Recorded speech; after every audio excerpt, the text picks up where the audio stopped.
Hello and welcome to World News. I'm Relitza Vasilova at the CNN Center. The result of the U.S. presidential election still hangs in the balance, and all eyes are on the state of Florida. The state is recounting its votes amid allegations of irregularities and disqualified votes. Some voters in Palm Beach, Florida, say they were confused by the way the ballot was designed and may have voted for the wrong person. A Democratic congressman from the state says some 19,000 votes have been disqualified because voters chose more than one candidate. Democrat Al Gore says the matter must be resolved expeditiously and without any rush to judgment, while Republican George W. Bush says he is confident the final count in Florida will show that he won the election. As it stands now, Gore is leading in the popular vote with 49% of the vote, while Bush has 48%. But in the all-important electoral college votes that elect the president, Gore is ahead with 260 electoral votes, while Bush has won 246, and a candidate needs at least 270 to win.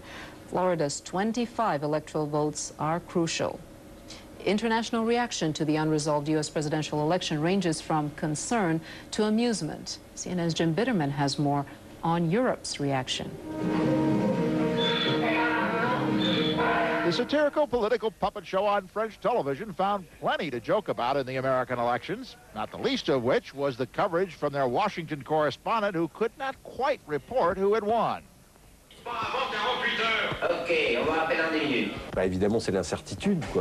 Obviously, it's the wait that's the funniest thing.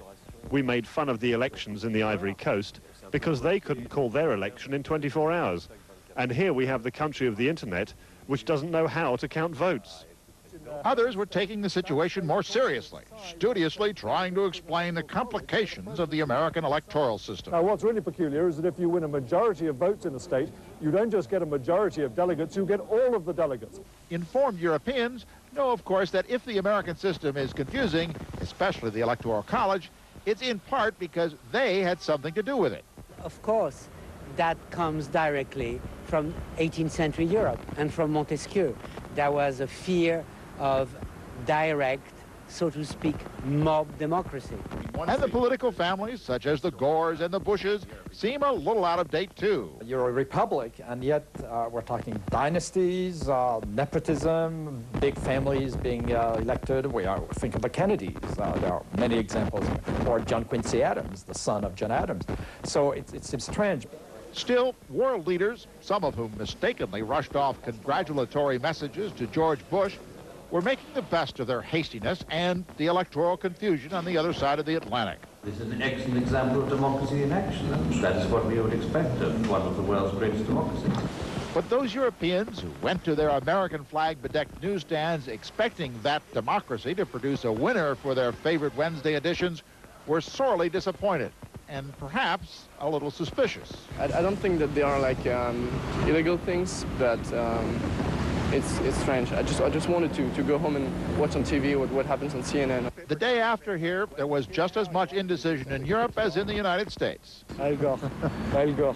No, Bush. No, Bush. I think I would prefer I prefer it's Al Gore. Yes, I prefer it's Al Gore, but I think it will be Bush. And so, just like their American cousins, Europeans will be waiting and watching with great interest to see who the next president will be. But that does not necessarily mean they'll be taking it as seriously. That French political puppet show ended with a spoiled ballot that forced Florida to start recounting the votes all over again. Said the anchorman, "Great, we will still have nothing to say tomorrow." Jim Bitterman, CNN, Paris. In the Middle East, a deadly attack just as some of the key players in the conflict meet to talk peace. An Israeli combat helicopter fired rockets at a car full of Palestinian leaders, killing at least one person and injuring at least 10, 3 critically. The attack comes as Palestinian leader Yasser Arafat arrives in Washington for talks with U.S. President Bill Clinton. Tom Mentir joins us now live from Jerusalem with the latest. Tom. Relates to the attack by the IDF helicopters in the West Bank, firing several missiles at a vehicle on the ground in the village of Bet Sahur, will go a long way to fueling the tensions here. It was a scene of destruction on the ground. What you could see was smoke coming up from the center of the city. This is the scene inside the hospital. There were 8 wounded, and there are now 3 dead, including 2 women outside the car. The target inside the car was one of 4 Fatah leaders who were inside. These were local leaders who were traveling in a vehicle with civilian plates on. They were driving down the street, and a medic who was in a vehicle right next to it said he could hear the missile coming, then heard it hit, and it shook his vehicle that he was in. There was a direct hit on the vehicle, and it was completely destroyed. It also the IDF released a statement confirming that they indeed did undertake this action, saying it was taken after an IDF force identified an armed unit occupying position which had been a source of multiple firings on Rachel's Tombs in the Gila neighborhood in Jerusalem. It goes further to say the action this morning is part of a long-term activity undertaken by the Israeli security forces targeted at the groups responsible for the escalation in violence. So the attack by the gunship helicopters does not follow the form that we have seen previously, where they would attack unoccupied buildings, they would fire warning shots first. This apparently was a targeted attack on a specific vehicle. So we're going to have to wait and see what happens as a result of this. From the West Bank, Palestinian officials say that this was a definite military operation targeting for assassination those inside the car, and promised that Palestinians would respond violently. At the same time where this incident took place, within view, there were others that came to pray. Jewish rabbis came to Rachel's tomb. Now, this is one of the holiest sites in Israel, and this is an area where people come every year on the anniversary of Rachel's death. So this was the day, but the security forces made the decision that they would not allow people to come all the way to Rachel's tomb, saying it was simply too dangerous to do so. Last night, the Army had made up a plan to bring people in with armored buses to this area, but they scrapped that, saying it was simply too dangerous. Well, those who wanted to pray came and scuffled with police sporadically this morning, trying to make their way to the area, but they were held back and not allowed to enter Rachel's tomb. In Gaza, there were 2 more funerals today of those who were killed yesterday. Again, we have 3 more dead from the incident this morning, but this was from action that occurred yesterday. At least 2 funerals being held in Gaza. This one well attended with several thousand people filling the streets as yet another body is taken down through the street. But the news of the day, definitely the attack by IDF military gunships against a vehicle of Fatah supporters in the West Bank. So we'll have to wait and see what the fallout is of this apparent targeting by IDF of this vehicle. Relitza? Tom, what impact is this escalating violence expected to have on efforts for talks in Washington for a ceasefire? Well, it comes at a rather inopportune time, with Palestinian leader Yasser Arafat having meetings with President Clinton, and at the same time these attacks are going on.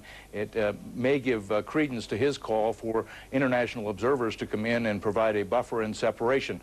He had that on his agenda for his meeting with President Clinton, and tomorrow he will go to the UN Security Council where he will make his case for the same thing. Having this attack come at this time was apparently a very inopportune timing with the talks going on in both Washington today and New York tomorrow. Tom, thank you. Palestinian leader Yasser Arafat, as we mentioned, is already in Washington to discuss a proposition that some analysts think will ultimately be rejected by U.S. President Bill Clinton. Major Garrett joins us from the White House with that side of the story. Major? Hello, Relitza. As you mentioned, the Palestinian leader arrived in Washington last night. He is currently at a hotel in suburban Virginia meeting with his top advisors. And as Tom Mentir mentioned, topic A this morning for the Palestinian leader is this most recent attack, the firing on the car. It has come quite clearly at an inopportune time. It will only reinvigorate the top agenda item that Mr. Arafat brings to his meeting with President Clinton later here at the White House. That is for an international force to act as a buffer between Palestinians in the occupied territories and the Israeli Defense Forces. Now, as you mentioned, President Clinton will take a very dim view of that suggestion. The Israelis consider it a non-starter, and the United States will not endorse creation of an international buffer zone force to protect the Palestinians. Now, the Palestinians will argue that this case underscores the need for this type of force, that the Israeli defense system is just too intense, it's too technologically advanced, and that they simply cannot protect themselves. The Israelis, of course, will argue that it's their sovereignty that they're protecting, that the Palestinians march and act as provocateurs, and they have to protect Israeli citizens by military means. That's one of the key agenda items. A couple of other agenda items. The president wants to make sure that the Palestinian Authority will not unilaterally declare a Palestinian state come November 15th. Now, the Palestinians have already publicly said they will not do so. The president just wants to make sure there's nothing that can happen between now and then that could lead to a declaration of a Palestinian state. The other agenda item is the president will ask Mr. Arafat how soon does he think he could come back into full-blown peace negotiations with Israeli Prime Minister Ehud Barak. The president very much would like to restart the formal peace process itself, hoping against hope largely that he could possibly arrange something before he leaves office come January 20th. That's the agenda, but there are two huge distractions. One of them, of course, is the contested U.S. presidential election. Even White House officials concede that puts the president in a slightly awkward position because he cannot guarantee to Mr. Barak that any commitments he makes now will be fulfilled by the next president. The other distraction is the president's special Middle East envoy, Dennis Ross, has announced his resignation. He's been a key player throughout this process for 7 years. His departure means that there will be one less high-placed Clinton advocate talking to all sides. Ralitza? So, Major, what are the expectations? What could this meeting accomplish? Well, the expectations, I must say, are very low. Even White House officials concede that. But what the president wants to do with Mr. Arafat, and in his meeting on Sunday here at the White House with the Israeli leader, Mr. Barak, is see if they can take steps, both sides, that is, to reduce the violence, build more security confidence among both sides, try to fit within the contours of the understandings they reached in mid-October at that emergency peace summit at Sharm el-Sheikh, Egypt. That's really the only thing they're trying to accomplish, is get both sides to move closer to those Sharm agreements, and then also, again, possibly discuss a timetable for full-blown peace talks. But I must tell you, Middle East experts that we have spoken to believe that's very unlikely to occur. Dennis Ross's departure, in their minds, only underscores the clarity that they believe this process will not reach a conclusion before Mr. Clinton leaves office, and will simply have to be laid over to the next administration. Ralitza? Major, thank you. Tanzanian President Benjamin Mkapa was sworn in Thursday after winning a second term in office. 7 African heads of state, as well as Western diplomats, attended the inauguration. But opposition leaders boycotted the swearing-in ceremony, following election day chaos on the semi-autonomous islands of Zanzibar. They charged Zanzibar's elections were rigged and want them repeated. International observers have also called for another vote in Zanzibar. In his inaugural speech, Mr. Mkapa rejected that, saying the criticism would be taken into account in future elections. 6 police officers in South Africa, accused of setting their dogs on 3 black men, have been charged with attempted murder. The officers were arrested after a videotape of an attack was broadcast. The police are shown beating the men when they tried to fend the dogs off. The video, taped in 1998, was broadcast Tuesday on South African state television. The case has sparked outrage across the nation, with politicians and others calling for harsh punishment for the officers and more efforts to battle racism. After a week of severe storms, more bad weather is on its way to Britain. Hundreds of people in the north, hardest hit by the storms, have been forced from their homes in the past 2 days. At least 12 people have lost their lives in just the past week. The south and southeast of England is also expected to get more rain this weekend. Although the number of severe flood warnings has dropped, emergency workers are sandbagging rivers in preparation for the storms. Our international weather report with Jenny Harrison is straight ahead, and then later, a look at China's largest corruption case involving a multi-billion-dollar smuggling bribery ring.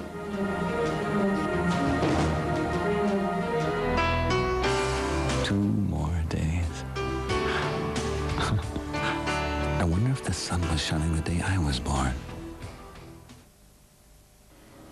Hello, there was something of an improvement through much of Western Europe. We still have that area of low pressure, but it's continuing to weaken. It's also moving away from the west, from the UK, actually heading across towards Scandinavia. But we are still looking at fairly widespread rains. However, there's also some high pressure on the map, finally spreading really from Turkey, eastern Mediterranean, right there across to more southern areas of the Iberian Peninsula. So as we head off into Friday and Friday evening, we've still got some snow showers actually across western portions of Russia into Moscow, and then below that, as you can see, the Black Sea down across Turkey. That's where we'll see some high pressure, some good sunny spells, and hopefully conditions there should stay dry. We have this trough beginning to push across into Greece. That will bring a few showers for you in Athens, and then as you can see, the low has moved across into more southern areas of Scandinavia, but still quite windy in that area. So through the Low Countries, Denmark, northern Germany, that's where we'll see some fairly strong winds, and again obviously some rain showers, in particular heavy showers all the way along this system right the way down into the Balkan Peninsula. Across the UK, still not out of the woods. It will still be certainly damp in areas. There will be some showers, but as you can see, the winds are easing. Then to the south, we have that high pressure building in quite nicely, but also you'll notice there is another system beginning to push in late Friday, and that will certainly reach Ireland through Friday night and into Saturday. London 9 Celsius, Paris 8, Madrid 14, still quite cool in those areas. And then for you through the Mediterranean, Athens 25, but that does come, as I say, with sunny spells and the chance of a few showers. Now that trough is dipping down into Libya, so a few showers there, and also we'll see a scattering of showers across the Arabian Peninsula and actually towards the Middle East, across into Iran. The usual activity through the whole Ethiopian highlands, out to the west, again a few showers, but nothing too heavy. And then we've still got this trough here producing scattered showers to eastern portions of South Africa and actually as far across as Madagascar. Johannesburg 22, warming in the south, Cape Town 27 in the north, Cairo a high there of 26 Celsius.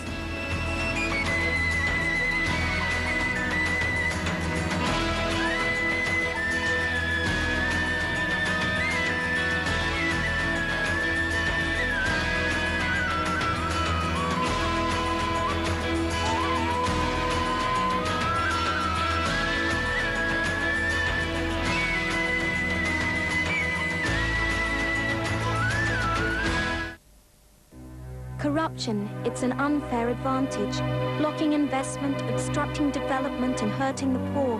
For governments to be effective, they must have the trust and confidence of the people they serve. Openness in government, accountability and legal protections need to be in place in every country and across the world to ensure prosperity for all. Our dream is governments that are honest in serving the people. Our dream is a world free of poverty.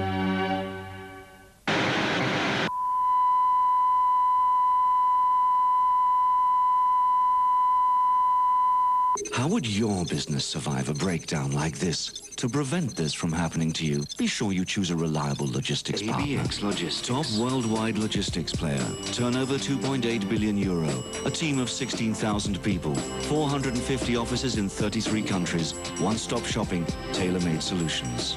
ABX Logistics and you. Multiplying forces. The miracle of our... What do all these people have in common? Everybody who's anybody from any place on Earth talks to Larry King. Now you got it. Larry King Live, only on CNN. Look who's been talking to Riz Khan. Hello and welcome to Q&A. The most interesting people from around the globe do Q&A with Riz Khan. And take your questions and comments by phone, fax, and email. Q&A with Riz Khan, only on CNN. Who are these people? They go to the strangest places, work in the tightest quarters, and gladly keep the oddest hours. Who are they? Forever probing and prodding, digging, exploring. Who are these people? They are Texaco, and what they do is find the energy the world needs to keep on running. Texaco, a world of energy.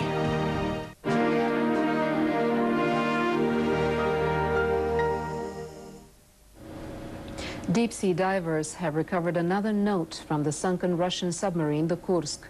A Russian deputy prime minister says divers found the note in a sailor's clothing after they pulled his body from the vessel. The note reveals the sailors knew of their fate. Которые в общем и целом очень похожи на There was another letter found, similar to the one found previously. I have this letter in my hand, and the main points the writer says are that he is in the 9th section. There are about 20 people. The mood is bad. We've been weakened by carbon monoxide. The pressure in the section is increasing, and if we try to escape, we won't stand the compression. Klebanov also says Moscow has evidence suggesting the Kursk may have collided with another vessel before it went down in the Barents Sea in August. 118 crewmen died in the accident. South Korea's third largest automaker is slamming the brakes on production at its main plant just outside of Seoul. As Son Ji-ae explains, the latest troubles for Daewoo Motors has driven the car maker into serious financial trouble. Production screeched to a halt at Daewoo Motors' largest plant a day after the company declared bankruptcy. A spokesman said the work stoppage at the Pupyeong plant, which can produce 500,000 cars a year, was temporary and due to a lack of parts. The company's other plants in southern Seoul remain open, but are also facing parts shortages and could be shut down in a couple of days, he said. Suppliers are demanding cash payments from Daewoo, one of South Korea's largest car makers. Daewoo's debt rose to $16 billion in June, and it defaulted on a $78 million debt payment this week. The company's labor union is demanding punishment for those responsible for Daewoo's troubles, and is threatening labor action if its demands aren't met. The car maker declared bankruptcy Wednesday after the union rejected a cost-cutting plan. In the negotiation, we union leaders made clear to the management leaders that we refuse to accept current workout programs that would result in the laying off of 3,500 employees. But with the bankruptcy, analysts say the cost-cutting plan would be a move in the right direction. Hopefully, that will lead to an acceleration in the restructuring process, and that is one step in gaining foreign investor, trust again. Daewoo Motors creditors are trying to sell the ailing automaker to General Motors and Fiat. Within a few days, Daewoo is expected to file for court receivership, freezing all of its debts. Son Ji-ae, CNN, Seoul. More than a dozen people have been sentenced to death in one of the largest smuggling cases in Chinese history. Beijing is anxious to show that it is cracking down on corruption. But as Rebecca McKinnon tells us, there are still some officials who seem to be above the law. Piles of cash, gold rings, smuggled cars. All evidence used to convict 84 people and sentence 14 of them to death. Among those destined to die are a vice mayor of the southern city of Xiamen, the city's customs chief, and the deputy head of public security for Fujian province. All were involved in a multi-billion-dollar smuggling ring, masterminded by a local businessman who paid off government officials and entertained them with girls in a 6-story pleasure palace. The public's reaction? All people like that should die, says this man. I think the system has to change, he says. If officials don't start to behave, China won't improve. Many laid-off workers can't even make a living, and these guys embezzle so much money, it's shocking. While China's leaders show no desire to change the political system, a crackdown on corruption has been underway all year. A vice chairman of China's national parliament was executed earlier this year for embezzling $5 million. The people in power know what just happened in Indonesia to Suharto. There, too, was a regime which was kleptocratic, really corrupt. And the Chinese regime, I think, can reach that level. The problem is some people here seem to be untouchable, like the former head of China's military intelligence, who Communist Party insiders say was involved in the Fujian smuggling scandal. And then there's the current Communist Party boss of Beijing, a protege of President Jiang Zemin, whose wife is widely believed to have also been involved. Rebecca McKinnon, CNN, Beijing. A new report by the environmental group Greenpeace has some dire warnings about the health of the Pacific Ocean. And as Donna Liu reports, if the report is accurate, we may see dramatic changes in ocean life within a few years. The most sobering conclusion of the Greenpeace report is the prediction that the vast Pacific Ocean could lose most of its coral reefs by the end of the century. we now have a major impact being predicted within a very, very short time frame. We're not talking hundreds of years later. We're talking, in some cases, 20 years from now. We must take steps to address the basic problem here, and that is the rate at which the planet appears to be warming. The survey blames global warming for the damage. Changes in water temperature can destroy the microscopic plant life, which is the bottom of the food chain in a complex marine ecosystem. The reef turns a skeletal white color, and the fish stock is depleted. That puts at risk any economy that relies on fishing or that prides itself on being a paradise for divers. From 2020, we're going to see widespread destruction of the coral reefs in the Pacific. And what we're going to see is an increase in the amount of damage through bleaching events. But most importantly, we're going to start seeing a triple whammy. We're going to see 3 major bleaching events within 10 years, undermining the ability of the reefs to recover. And it's going to take generations, not decades, for these reefs to recover, if they ever do. The report says that within 20 years, at least 13 Pacific nations could expect a serious economic decline. A separate Indonesian study says half of all the coral reefs there have been destroyed by rising temperatures. The economic cost is estimated at around $200 million a year. The Indonesian government is appealing for international assistance, without which, it says, the rest of the coral will die. Donna Liu, CNN. Now let's turn to the World Sports Desk, where Jason Dacey has your latest scores and highlights. After the recent failures of their national side, English football fans can be heartened by the performances of their club sides in European competition, with all 3 English teams through to the second phase of the Champions League. Leeds United progressed after hanging on for a draw in Italy on a day that a Leeds supporter received stab wounds on a Milan street.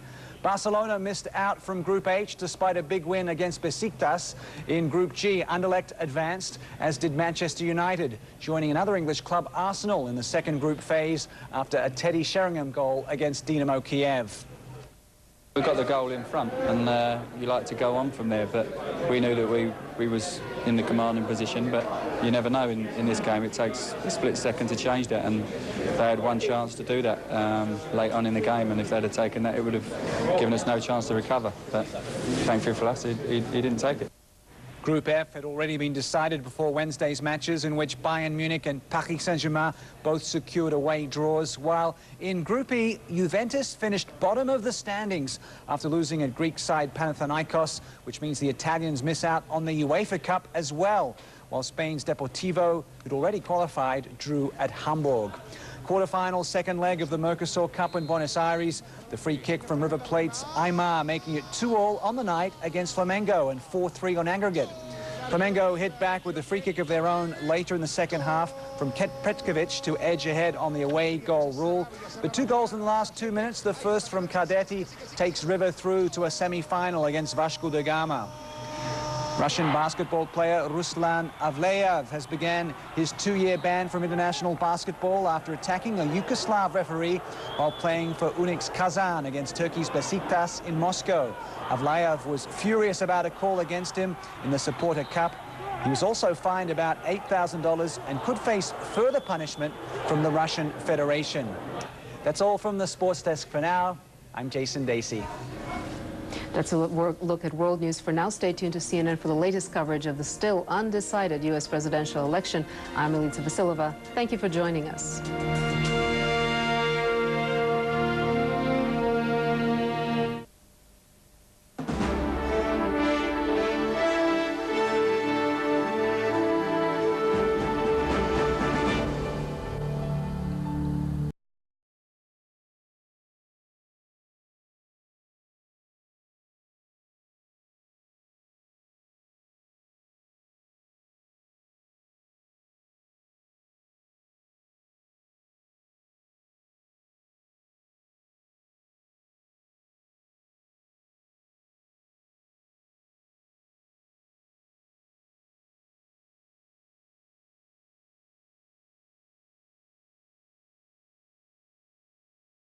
Of all the senses, the sense of sight, the sense of hearing, the sense of smell, the sense of taste, the sense of touch.